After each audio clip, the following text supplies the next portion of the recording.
Hi guys, it's Tara and welcome back to Crafting with Curly Cues. Today I'm going to be sharing a fun little quick card to put together featuring the amazing I'm Owl Yours stamp set from My Favorite Things, and we're going to be playing with some Zig Clean Color Real Brush markers. So I bet you all thought I had fallen off the face of the earth. I have not. I've just been incredibly busy, so I apologize that I have been out of commission for so long.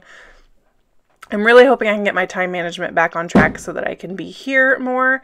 I apologize for that big bang. My husband thinks he's funny and is banging on the door while I'm doing voiceovers, so that's what happened there. So anyway, for the card I'm creating today, I'm using this absolutely amazing I'm Owl Yours stamp set from MFT, and I have had this stamp set since it came out because I'm an owl freak, and I'm so shocked that I haven't used it. Well, I haven't had time to do any crafting. That's why I haven't used it.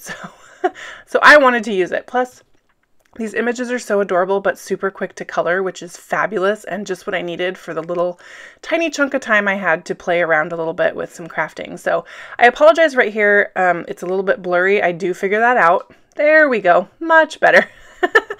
So as you can see, I am coloring with my Zig Clean Color Real Brush markers, and I stamped these adorable owl images on some Bristol Smooth white cardstock, and I stamped them with some VersaFine Black Onyx pigment ink, and that is the perfect ink to use with these Zig Clean Color markers. It doesn't bleed, it's super waterproof, so it works really well with these, and this is my favorite cardstock to use my Zigs on. And I picked my Zigs, again, because I was in a hurry. And I know I can get fabulous color, super bright, super fun, good shadowing, and have it go really fast with my Zigs. So I was really just like wanting to get a card made so bad and trying to think like, okay, what can I do to make sure I can squeeze this into my schedule here? And Zigs was the answer, as it always is. I just love me some Zigs. So I started out with a couple of these little owls. I didn't end up using the second one on the front of the card like I thought I was going to, but I did cut it out and pop it on the inside of the card just so that I had, you know, a little extra something when you open that card up.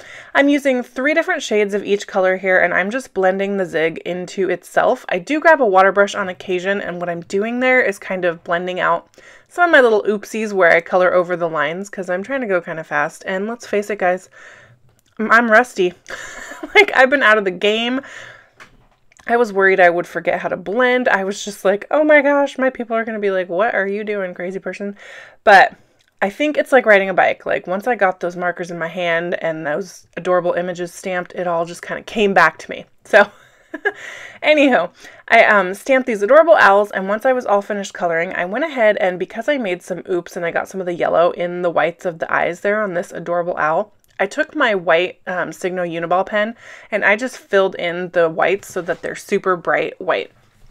So now I'm going to work on creating my background. I'm taking another piece of the Bristol Smooth white cardstock, and you can see I just scribbled some of my Zig Clean Color right onto my Ranger craft mat there, and then I spritzed it with just a little bit of water, and now I'm just going to heat set that. So I love the super bright vivid color you get when you do backgrounds with Zig markers. Like, they just hold their color like nothing else. I don't know what it is about them. Something about the formula must be just extra colorful amazingness because they just stay really fun and bright. So I am doing the pink and the yellow that I used on the owl to create this background. So I'm just going to keep on smooshing until I get the look that I'm going for on this background. And I just want it to be nice and mottled and bright. I'm going to be doing some black and white over the top of it. So I want to make sure that it's just like super fun and that you're going to be able to see it on both sides of the stripe that I'm going to do and get all the colors. Because I didn't put very much water on my craft mat in my color, I'm able to get some of those really fine little dots there that you can see of the different colors. And that just kind of, you can just play with how much water you spritz and how much, you know, you dab on there, and it will kind of alter that a little bit. So again, I'm out of the game for a little while here. So I actually burnt my cardstock with my heat tool because I just really wanted it to dry, and I should have let it dry a little bit on its own. So you can kind of see a little bit of discoloration, but I decided it wasn't enough to chuck the background because I really loved the way it turned out. So don't make the mistakes that I make when you make your card. Don't scorch your cardstock. So anyway, I have this black and white basics paper pad from MFT. This is an absolute must in your crafty stash because this paper pad just has so many fabulous black and white patterns that go with just about everything. And I'm just cutting a little like 3/4 inch strip, I think, of this little fine diagonal. I love it. And I have a black card base, and I've got my little panel that I actually ran through my Big Shot with a stitched rectangle die so that I could see a little bit of black around it there. And I'm going to now create, I wanted a little bit of glitz. So I took another piece of that Bristol Smooth White, and then I put a piece of 1/4 inch score tape on the bottom there. So I am then going to go ahead and peel that score tape off. And I'm going to use that as a spot to create a super sparkly little stripe to go on my card. So I have some of this gorgeous Nuvo Pure Sheen glitter from Tonic Studios. And this is the diamond glitter. And I just dumped that right on top of that score tape. And then I just like rubbed it in with my finger. And it created a really perfect, amazing little glittery stripe that I'm going to use to offset that black and white. Just because I needed some bling on this card, because we all need a little bling in our lives. Am I right? I think I'm right. So I'm going to go ahead and put that right behind that black and white so that it just kind of pokes out there. And see, it just adds that little extra something, and I just dig it. So I'm going to go ahead and start assembling my card here. So you can see now once I get going that this is actually a really simple card to put together. Like, probably doing the splattery background is the most time consuming part. And so it comes together really nicely. So I decided to go ahead and take some Black Soot Distress paint, just because that's what I have in black to do fun things with. And I just splattered a little bit of that over the front of the card. I just kind of wanted to tie in that black and white over the back of all that color there. And then I'm going to go ahead and cut my little owl out. I did use my black glazed Jelly Roll pen to put the little black dots back in the middle of her eyes, so she had those adorable big, like, bug eyes. She's so cute. I love her. Oh my gosh. And then I'm going to line the edge of my cutout image with my Black Soot Distress marker so that you can't see any whites, and it makes it look like I did it perfectly, which I did not, because, you know, getting back in the saddle here. And now I'm going to go ahead and create my sentiment. So I realized that I needed to cut off her feet because I could not cut out those teeny tiny little owl feet. So that's why I busted the stamp back out. So I'll show you that in a moment. So I'm just going to use some black cardstock, and I'm going to heat emboss this adorable sentiment that says "Have a hoot of a day" onto some black cardstock with just some white fine detail embossing powder here.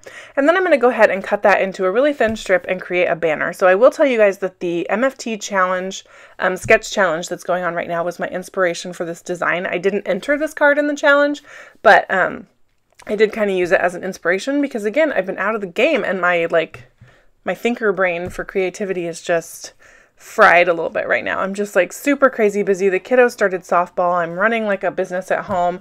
I'm working full time. Got lots of fun stuff going on, but it's lots of stuff going on. So anything I can do to relieve my brain is like super helpful. So you can see I just stamped the owl on directly onto that pattern cardstock, and that is going to provide the little feet for the little owl that I didn't want to cut out.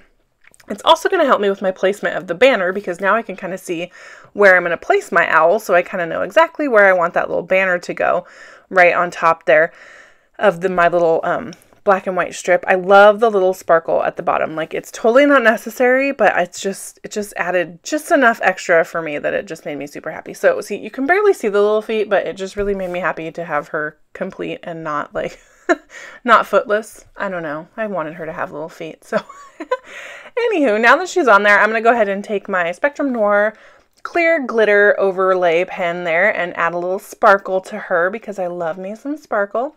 And then to finish things up, I had some black enamel dots laying around. So I'm just going to add just a few scattered about on the card here to just kind of make that feel complete, and that will complete the card. I did put the other owl on the inside, but I didn't show that. I did that off camera. So that is the card for today. Nice and simple, super fun color pop on a black and white. It's one of my favorite tricks to do. Super easy, came together nice and quick. I am so incredibly happy to be back with you guys. I'm hoping that I can stay on a good schedule. Here are a couple more videos featuring Zig Clean Color Real Brush markers. If you enjoyed this video, please go ahead and hit subscribe and give this video a thumbs up. And thank you all so very much, and I will catch you next time. Thanks. Bye.